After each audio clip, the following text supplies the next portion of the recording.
Let's find out what author and radio host Stephen Lendman thinks. He joins us from Chicago. Well, here we have another example of proof that the insurgents, Stephen Lendman, were behind this chemical attack in Ghouta, and that Saudi Arabia was complicit in this. Of course, Prince Bandar quoting as saying that he provided the chemical weapons or a party linked to him.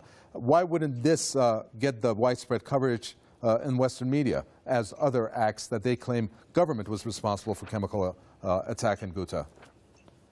Well, hi, Cover. It's good to be on with you. Well, the U.S. media, they call them scoundrel media, they won't publish what I call the big lies. So they publish one lie after another, wrongfully blaming Syria for crimes committed by these insurgents, the most extremist types, Al-Qaeda, Al-Nusra, other extremist groups. And there's overwhelming evidence that these people have chemical weapons. They're supplied by Saudi Arabia. Prince Bandar is very, very much involved. He's head of Saudi intelligence. He's been doing these kinds of nefarious things for years.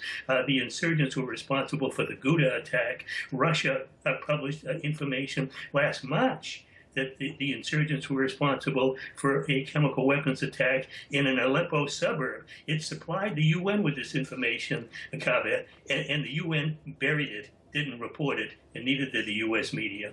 But it's becoming more and more evident from other alternative media, if you want to call them that, such as, I'd like to mention Russia Today, where there was a former Pentagon official, Michael Maloof, who had a paper in his hand saying the U.S. intelligence is aware that the insurgents have are in possession of sarin, and that this was supplied through Turkey.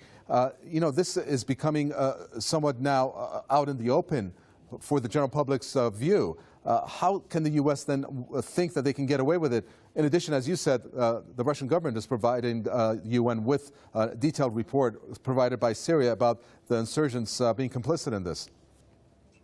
Well, on the one hand, Kava, there's an old saying that if a tree falls in the forest and nobody hears it or sees it, I guess it didn't fall. But there's another wonderful saying that go on forever.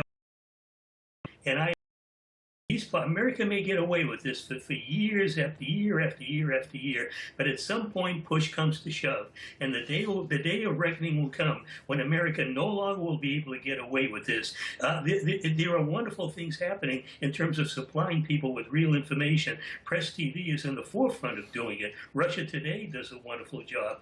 Voice of Russia does the same thing, and other alternative media, including in America, where people are turning more to these sources for information and tuning out what I call the scoundrel media, and I write about this all the time. At some point, these people simply will not be looked to for information, and people will get it from credible sources, and then the tide of truth will no longer be able to be held back. There's no question that Syria has been invaded. Washington is very much responsible for this. They're using terror gangs to commit horrendous crimes against the Syrian people. It's important that this gets reported. It is being reported, and increasingly more and more people are finding out about it. I hope they'll do something about it, Kaveh. Thank you very much. Stephen Lendman, author and radio host there from Chicago. Good to see you.